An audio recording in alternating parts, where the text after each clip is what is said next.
When is it okay to stop on the hard shoulder of a motorway? Well, the Highway Code says that you must not stop on the hard shoulder except in an emergency, and it's an offence for which you can be prosecuted. So the next question is, what constitutes an emergency? If I thought I had an urgent phone call I needed to take. If you're feeling really, really tired or something wrong with you, then you can pull on the hard shoulder and then have a little rest. It was answering my phone, but it was rather that, stopping there, than picking it up and holding it to my ear while I was driving. There are people out there, I'm quite sure, who think, look, it's okay to stop on the hard shoulder, I'm not hurting anybody, it's fine, it's only a few minutes. What constitutes an emergency? Well, there's no specific definition of an emergency. Really, it should be an incident that clearly can't be dealt with anywhere else. But stopping to look at a map, answer a phone, have a sandwich, a wee, these are not emergencies. No, absolutely not. You are at greater risk stopping on the hard shoulder than actually driving on the main carriageway. What are the worst examples that you've ever seen, Oliver? I've seen a pigeon fancier who stopped to release his birds. Birds are taken off through the live lanes, actually between the vehicles in the carriageway itself. We've had people stopping to exchange Christmas presents. I think reversing would probably be right up there. And that's reversing up slip roads, along hard shoulders, because people have missed junctions. They go past the junction and then realise the carriageway might be blocked or heavily congested, so they reverse up the slip road to try and escape. OK, we're on the Gatwick Airport Spur Road and we've got a lorry with its hazards on. I believe he's taking a comfort break actually on the near side of the cab. So he's having a wee. Here's a taxi, look, he's clearly waiting to do a pickup at the airport, correct? Yes, in my opinion, that would be the case. So you're getting taxis, stopping here, waiting for fares? That's correct, sir. And if you're sitting there reading your map or answering the telephone, it's possible that you'll get a 20-wheel articulated lorry weaving from one lane to the other and they could just take you out completely. Absolutely.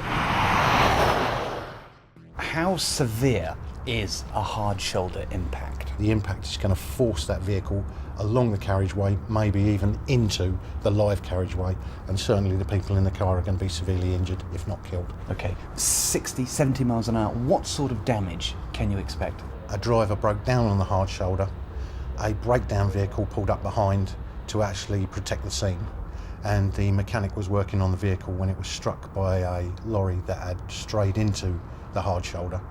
That forced the breakdown vehicle forward and actually hit the mechanic working on the vehicle and seriously injured him.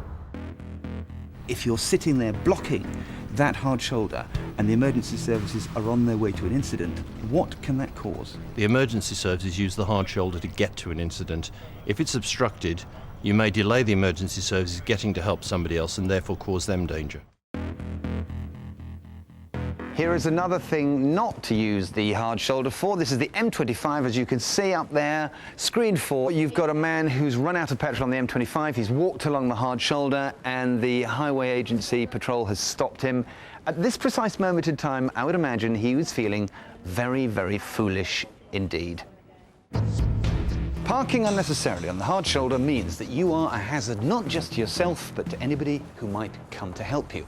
But there will always be times when it is a genuine emergency and you do have to stop. And it's then that you really need to know exactly what to do and follow the procedures in the Highway Code.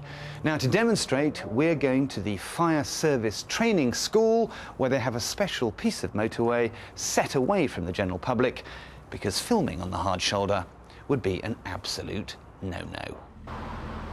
If you are forced to stop in an emergency, you should pull onto the hard shoulder and stop as far to the left as possible.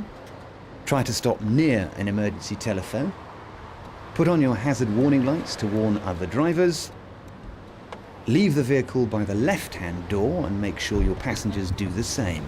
You must leave any animals in the vehicle or, in an emergency, keep them under proper control on the verge.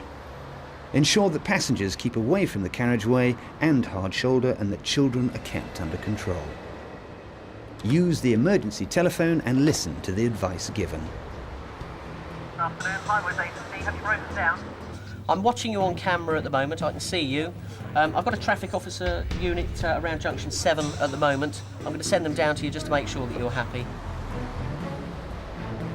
If you've got a disability that might stop you leaving your car, then simply stay in it with the seatbelt fastened, and when you ring for help, make sure they know what level of assistance you require.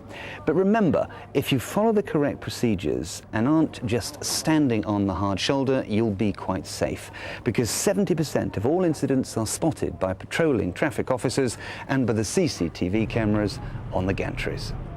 Trying to make that judgment call really, whether or not you get out the car from a safety point of view, or do you stay in it as well? Because again, someone being on their own, lady on their own, it can be quite difficult to make that judgment.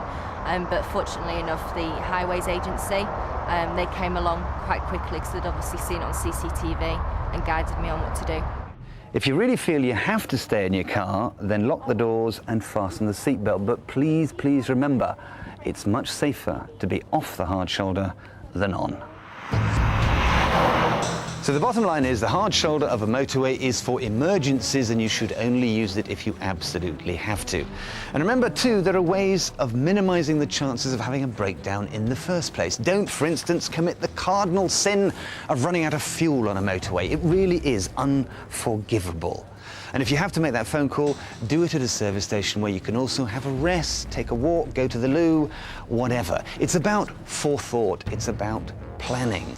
And it's about remembering that if you do stop unnecessarily on the hard shoulder, you are risking not just your life, but potentially the lives of many, many others. So stay safe, keep moving.